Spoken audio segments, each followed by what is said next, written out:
Hello, my name is Ebenezer Munn, and I lived in Western England where poverty, political turmoil, famine, and disease has run rampant for generations. 3 colonists from Maryland have gotten me to come here to see if they can get me and anyone else to come to their colony. There they are now. Greetings overseas! Have you heard the hype about the New World? Well, if you haven't, it's pretty neat here in Maryland. Located in the south, this plentiful colony has all your heart could desire.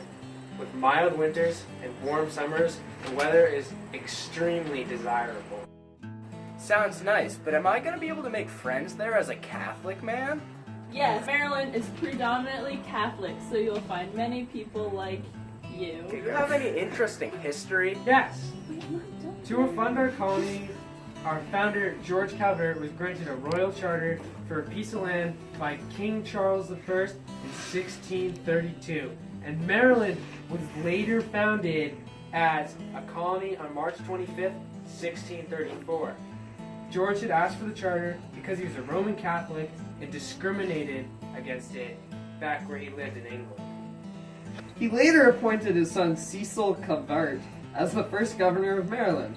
George Calvert named Maryland after King Charles I's wife, Henrietta Maria. George was the second Lord of Baltimore, and that's where the name of the current state capital comes from.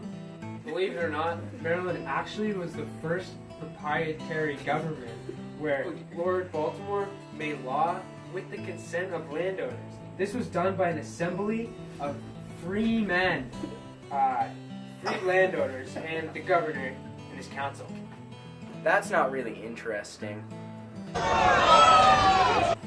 Well, one of the coolest features about Maryland is that we have the Chesapeake Bay, which is really handy for importing and exporting.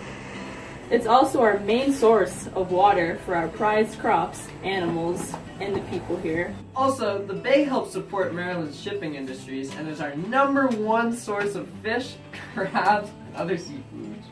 I'm not fond of the cold, but what's the weather like there? It rarely gets below freezing, unlike in New Hampshire.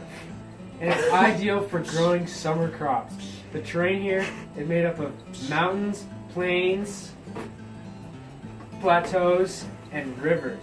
It is nice to have some variation to the land and natural protection from Native American attacks in the mountains.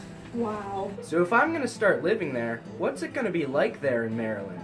Well, most of us here folk are farmers, and we're gonna make a living by farming crops such as tobacco, wheat, and corn. And also exporting other goods. I don't like doing a lot of work, and that sounds like a lot of hard work. Well, since we live in the South, after the slave laws of 1664 were passed, if you establish a farm, then you can start hiring workers to do most of the physical labor. Yeah, and then all you would have to do is manage the workers. Wait, where do all these workers come from? Well, when the Atlantic slave trade was set up, we began using Africans over native populations because the natives were not only hard to control, but suffering major losses due to disease. Oh, okay. But what will all my lady friends do all day? Well, they wouldn't have jobs like us men folk, but they would stay at home and make clothing, help care for the children, and cook. So this is really just a farming colony? Well, yeah, but not all of us are plantation owners. Some men are traders of meat, slaves, and fur. But others of us are shipbuilders, fishermen, lumberers, shippers, and slave buyers. So you can really be whatever you want when you come to the Maryland. Well, I mean, not if you're a slave, but you don't have to worry about that. Yeah, but they do account for a good portion of the population in Maryland, making around 40% of the entire population to be slaves or ex-convicts. Plus, if you're worried about that incredibly violent war that's about to sweep over the colonies, it's no big deal here.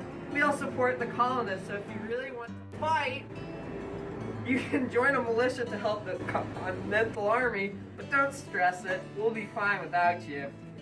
Hey, but did you know that the Treaty of Paris was ratified in Maryland State House in 1784? That's a cool fact. Listening to all these awesome facts about Maryland, you've convinced me to move there. I can't wait to come!